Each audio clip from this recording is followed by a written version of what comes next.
Leadership with New Horizons with myself, Marc Barber, Director of Content at Criticaleye. And with me, I have Matthew Blagg, Criticaleye's CEO. How are you, Matthew? Incredibly well, Mark. It's a lovely sunny day here. So it is nice out, isn't it? It's very nice out, and we're at the beginning of the year, and we're all full of energy. Oh, yeah. Have you been for a walk with the dog today, Matthew? Not yet. We've got So that excitement. I've been for a run already. Well, look at that. You know what they say about the early bird, Mark? Well, okay. So for our podcast today, we'll be looking at our recently published CEO research, where we explore how chief execs are feeling about some of the key issues around strategy, stakeholders, and leadership. Now, we know the experiences of CEOs is very sector dependent at the moment. Clearly, the economic shocks and GDP contractions, not to mention the heartbreaking mortality rates in many countries that we're seeing today, make it extremely difficult in the short term for all of us, not just businesses. However, it is fair to say that from a business perspective, enterprises now understand how to navigate COVID-19, and there is broadly a sense of optimism that as the vaccinations scale up, things will improve. So, yeah, Matthew, just if I could put a sort of question to you. You've had a chance to look at the CEO research that we've published, that we've been producing since 2015, I believe. But for the latest research, I wonder if you could provide some overall thoughts about the findings of the research. Yeah, I think there's nothing that's shatteringly surprising because of all the things that we've seen over the last 12 months. But I think it summarizes the sort of complexity of issues that we're at, and that link to the stage we're at in this process.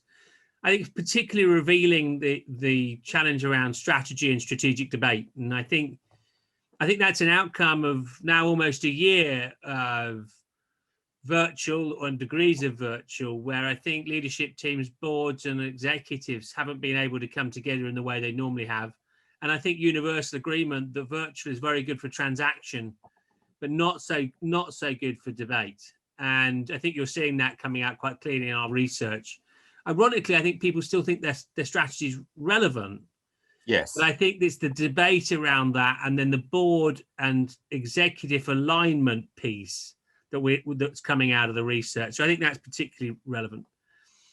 I think there's a massively interesting piece around the customer and the customer's change of prioritization and the impact that's having, particularly around ESG and sustainability, and how that's driving into the supply chain globally. And I think that it's just today we heard the news of Unilever enforcing suppliers of things into some of their product areas have got to have the minimum wage. And I think that's a great example of what's coming out from our research and generally.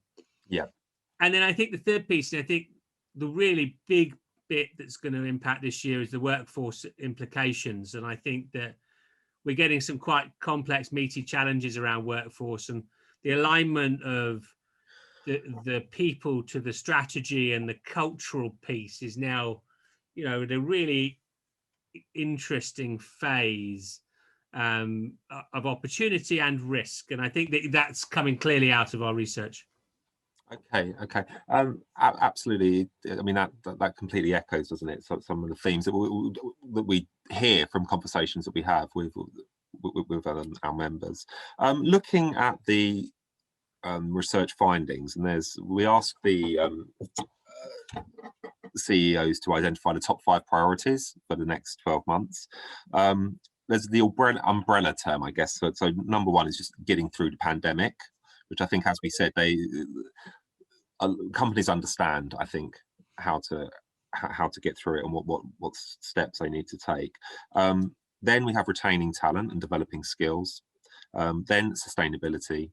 Then C-suite succession, which obviously includes the CEO, and innovation. So I was particularly interested in sustainability so that's entered the top 5 for the first time since we started. As I mentioned, the first time we did this was in 2015. And C-suite succession is new in that top 5.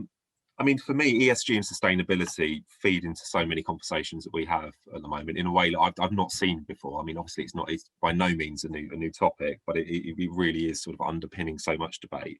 And there's a lot of excitement about COP26 in November. It's being held in Glasgow.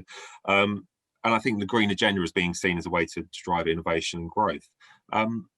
Yeah, curious to get, you mentioned it earlier, but to get your thoughts around that. Again, are you sort of almost surprised by the scale of the interest and how it's feeding into so many different sectors and areas of businesses?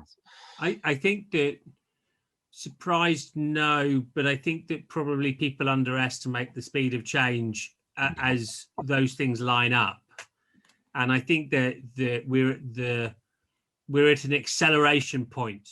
And I think that the combinatory elements of government focus, which I think is huge, and obviously we've now had Biden coming in to the States, and obviously that puts the agenda really front line there. Yeah. But it's global. Every market in the world is, the climate and sustainability is so key.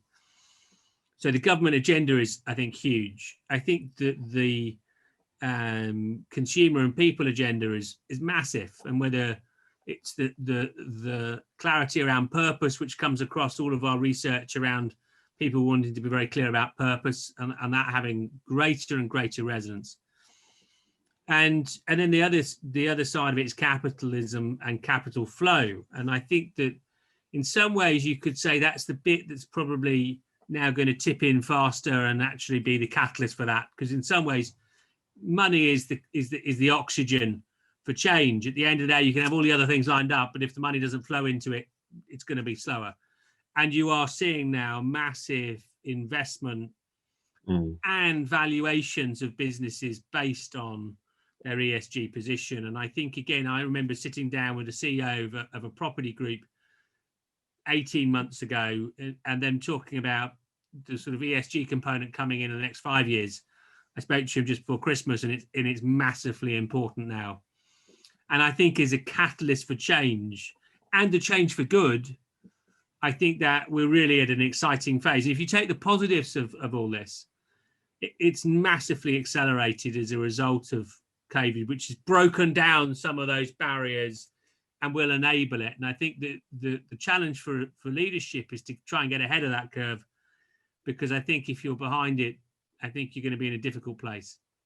Yeah, I mean, I will say this: there's a lot of noise, and I think policymakers are clearly moving in the right direction, and there's a lot of change.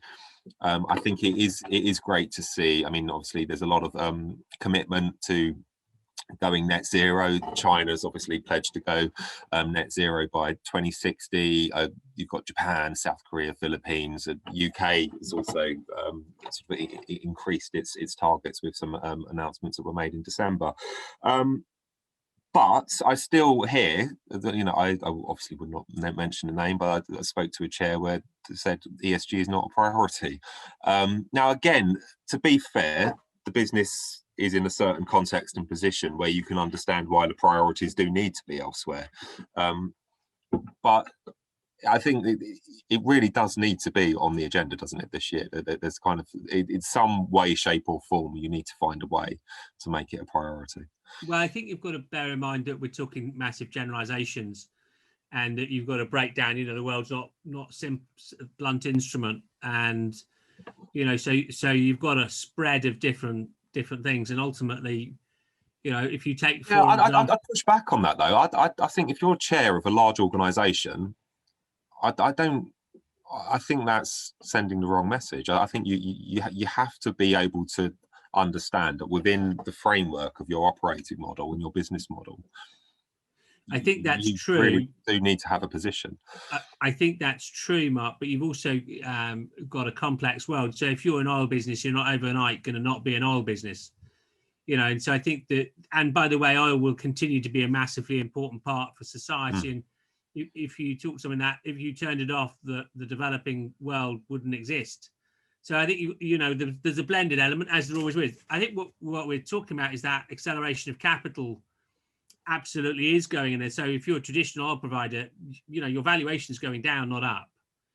And so that process is lit. And I think that everyone there is a recognition that you've got to evolve. But in every change, you go back to the steam engine, the company is still making steam engines right up to the end of the steam engine. And so there will be businesses that are traditional and don't change. There'll just be less and less of them, and they'll disappear faster. Yeah, I think we'll come on to it later. I think it does come into the strategy discussion. It comes into the strategy, but you also can't be half-baked. For example, I had a conversation yesterday with the CEO of a car parts manufacturer that supplies into the traditional landscape. Yeah. Now they've got a fundamental question about whether they try to transition that model or continue down that on a declining position. But the need is there, so you can't turn that business off, but the valuation of it and its opportunity is shrinking.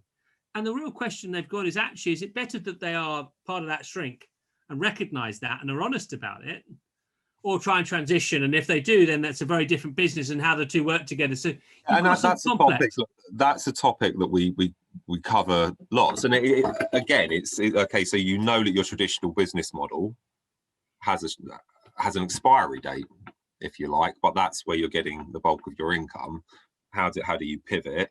How do you open up new markets to make sure that you've got a sustainable future in every sense? Well, I thought yesterday that we had one of our non-executive director forums yesterday, and it was a great and fascinating discussion about digital twins. And I thought that was a really interesting area, which again is part of this other transition from traditional businesses into digital first business. And I think you've got some really interesting components. Yeah, that was an interesting concept, wasn't it? So for those who aren't aware, this was in the utility sector business, where it created basically a digital twin, which is a sort of virtual replica of the business, and then it modeled different scenarios within that business to explore risks and opportunities, which there was some, you could see some feverish note taking, couldn't you? Well, I think it's a really interesting area, and I think that it's a great concept. Coming back to the point around sustainability and ESG and that, where are you? It's obviously going to be stronger in certain places. In listed vehicles, no, your valuation and your alignment with your shareholders, you're going to have real pressure on you and stakeholders. I think all of us have our own vested interest in this, because ultimately we're members of society, and the society is shifting and changing. It's the pace of the change and how you keep up with it, which I think is particularly interesting, and how governments lead or follow in that regard, and and companies, how they lead and follow. Yeah, absolutely. And I think there is just a sense that the pace has quickened around this agenda across all stakeholders. Okay, and then we talked about the C-suite succession being a priority.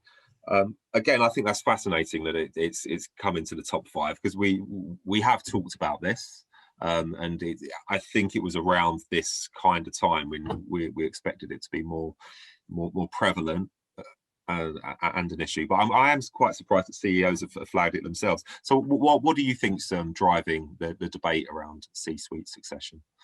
Well, I think it's a combination of elements. I think that, we know that the headhunters are busy now, and there is a lot of CEO change, and that will be going down then through the organization. And I think that you've got several different components going on. There's a recognition you might need different leadership styles now, and it is the point when you can do that to a certain extent. Over the last 9 months, more difficult to make that adjustment and change, whereas now so I think boards are driving that agenda. Yeah, I think there is also recognition that energy levels, people are tired, and actually bringing new energy into the business is a catalyst for change. And so there's a recognition that needs to come through. And then I think there's another practical element. I think there's a large number of executives who recognize that they don't want to go back to the same intensity that they have had before, and have actually benefited from being at home because they've been able to play tennis, for example, on a Wednesday with their friends, which they've never been able to do before, and don't want to go back to that same degree of intensity. So I think you've got a combination of them, and then you've got the other component coming through. You've got new emerging talent coming through, and by its very nature, refreshment is part of change. So I think you've got a combination of things that are going on. Yeah. That I think you'll see a significant amount of executive change over the next 12 months. And that would be a mixture of forced and voluntary? I think it's a combination of forced and voluntary. And I also think for that goes down further into the organization. I think the leadership challenge this year will be far greater than last year. 94% of CEOs said that the CFO will not be their successor. It's always in sort of late 80s, early 90s that figure. What do you make of it? Why are CFOs, in the eyes of CEOs, not appropriate for the hot seat? Well, I think what's interesting is then if you looked at the stats of what the percentage is that becomes the CEO, it would be relatively high, especially in large listed groups. And actually, if you look at CEO succession over the recent times, the CFO, and as you know, Mark, we're working with a number of recently appointed CEOs who were CFOs. So yes. Yeah. I think it's really interesting about why it might be. I think it might be that the definitions of the role mean that the CEO naturally puts the CFO into a box because otherwise there'd be conflict. And it might be that the chairman sees the competency and skills in a more rounded way than the CEO sees. It might well be that, if you are CEO and you've got a CFO, you're expecting them to do the CFO job and to do it really well. If you thought they wanted your job or were trying to get your job, you probably have conflict. And it might well be that point. Probably also, though, there's an element of CEOs think that they have unique skills and in some ways underestimate the fact that they're more replaceable than they think. And I think in the bigger roles, they require more analytical skills. I think the larger the organization, I think the more likely that the CFO is that they to step into that role, especially if they're strategically competent, because they're already on the board, financially literate. They understand the investor community. They understand the investor storyboard. As such, when you're a board evaluating who comes in, it's not too surprising that it's the safer option can be the CFO. Yeah. Okay. I'll move it on to skills and talent. It's always a priority when we're asking whether it's CEOs, CFOs, HRDs across the C-suite, which we conduct these surveys for. It was interesting yesterday that you mentioned it, the NED forum, and I was chairing that session on digitalization where digital twins were mentioned, and the conversation shifted to the social impact of new tech. And the point was made, a lot of jobs are going to be lost as roles are made obsolete through RPA and AI. Are you seeing a lot of attention being paid to the new skills agenda and just what it means for businesses? Again, it's much discussed, and particularly among advisors and consultants. I'm just sort of curious from your side about how you see companies addressing this question around future skills. I think it's a massively complex, thorny issue. Whilst I think you have had alignment over the last 12 months, I think it's been forced because it's been in a forced environment. I think if and let's hope that COVID dissipates, I think that you're gonna see the reality of the implication of home working, the social elements that come through, and the mental elements come through. So I think it's going to be much harder than people realise to line people up. I chaired one of our private equity breakfasts this morning, and there was a massive discussion about culture and how important it is. And universally, that culture is hard to augment or replace virtually. And so that element of bringing people together and that their talent and how you align it, I think is a really, really big issue. I think that by its very nature, I think there's a massive focus on digital skills. I think there's going to also be a massive focus on relationship skills, because I think, again, it's interesting. You take the theory of a bank that has a lot of relationship managers that they can replace with technology now for all the functional bits, but actually that personal relationship component can't be. And again, I think you'll see that being accentuated where effectively there will be a repurposing of your skill base. Yeah. And you will have stronger digital focus, but you'll also then have stronger customer facing people who are able to relate to their customer base in a stronger way. And I think that it'll polarize it. Yeah. I mean, it was interesting because the conversation did shift onto culture and how you get that right within your business. But like you say, it's some big questions to answer there. So Matthew, building on that, that obviously feeds into leadership skills and characteristics. How do you see that evolving over this period? I think this is a really fascinating subject, because I think a lot of leaders are going to ask themselves quite soon about what is their leadership style again.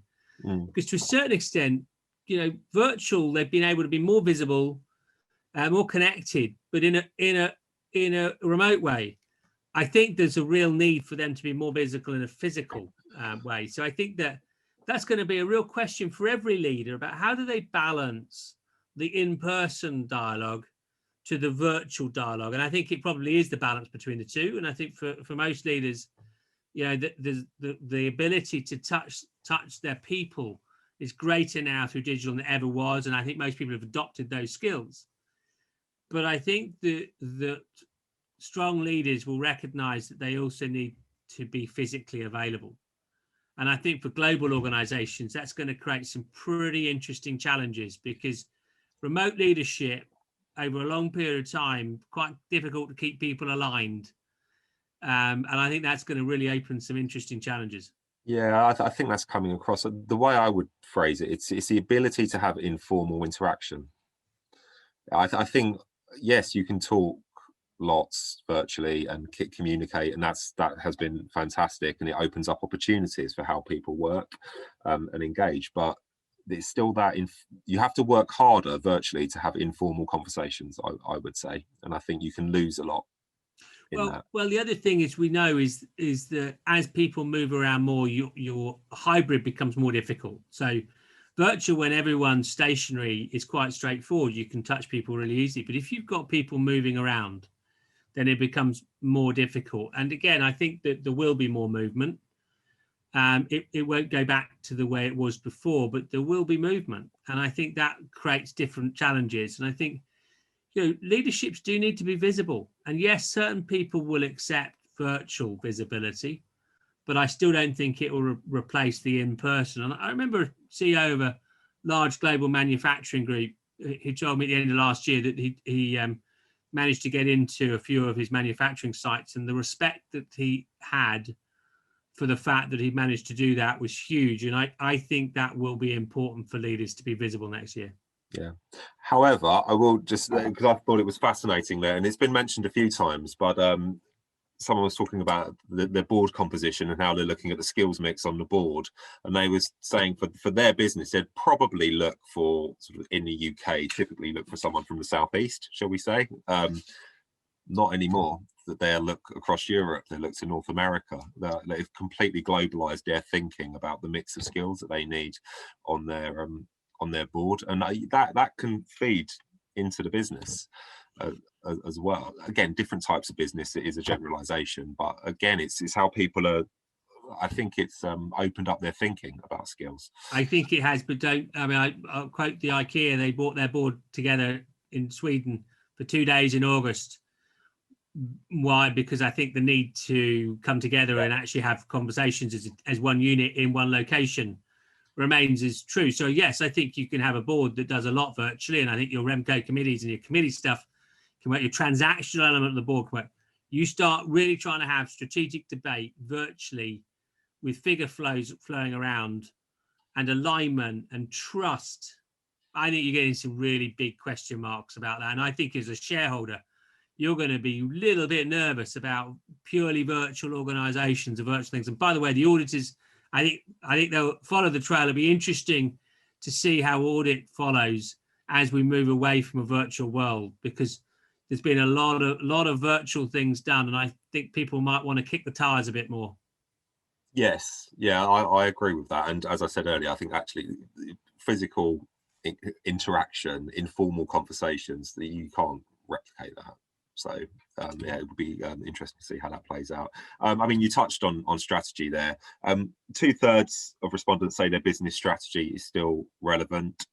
Yeah, that I find that slightly puzzling, given how much change is underway. I guess that in some ways that supports your point, doesn't it? And maybe the conversations aren't being had that need to be had.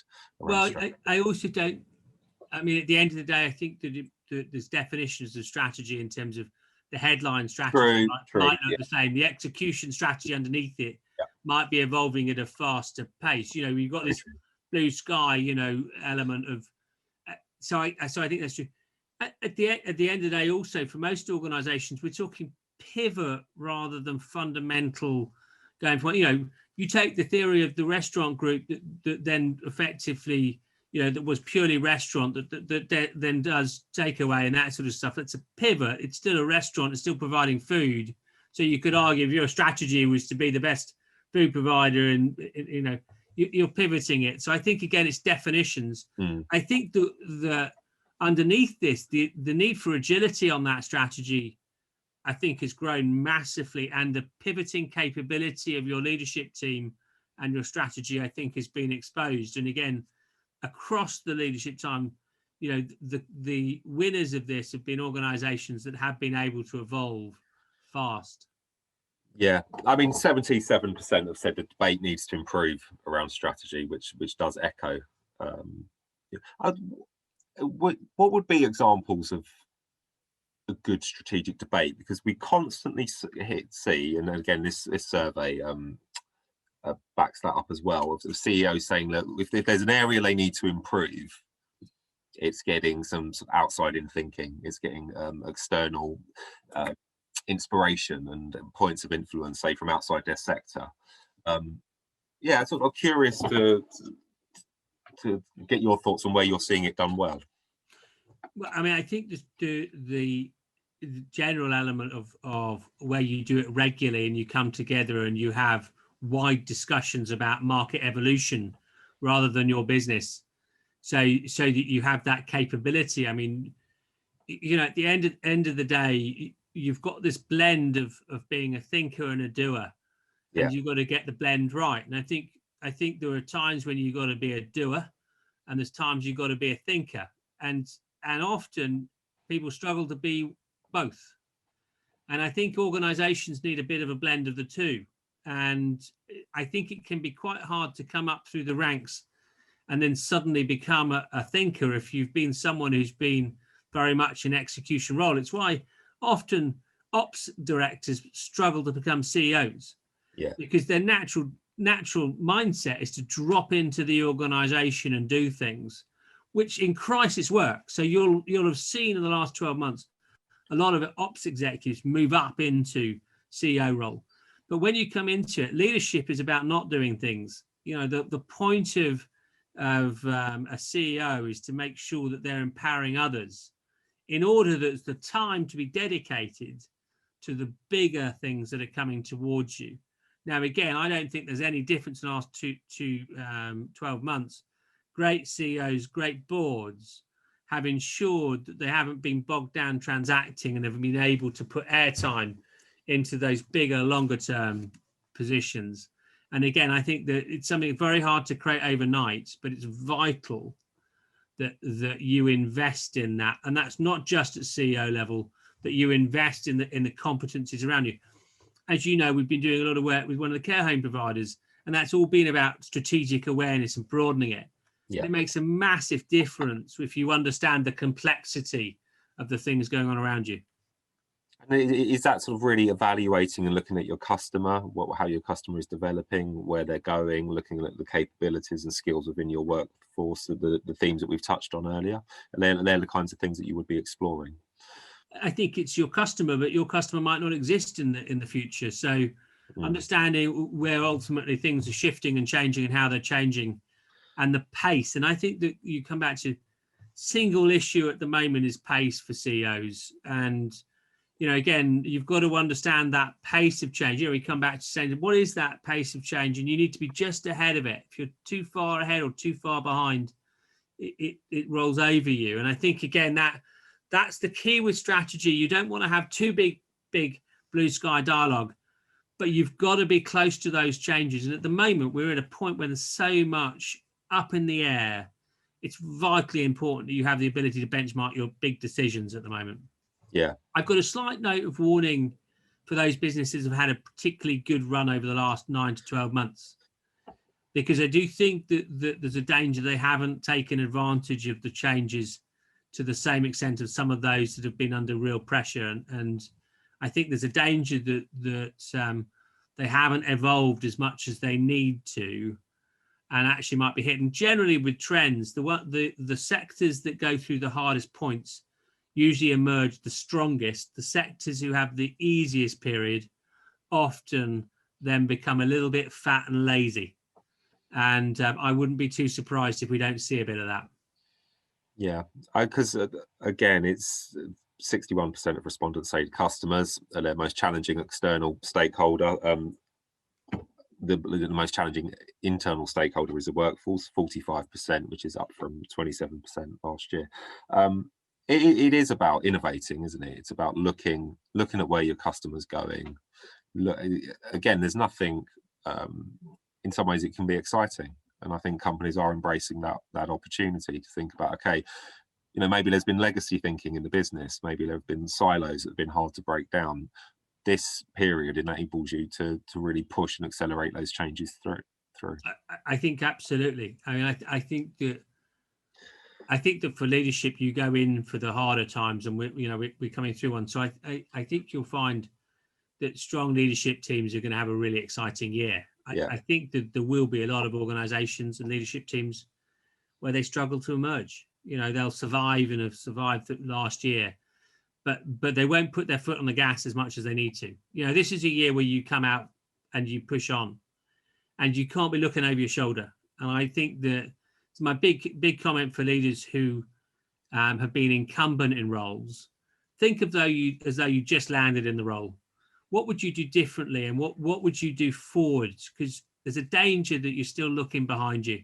And in life, you can't keep looking over your shoulder. You've got to be thinking forward. You've got to be running to the future.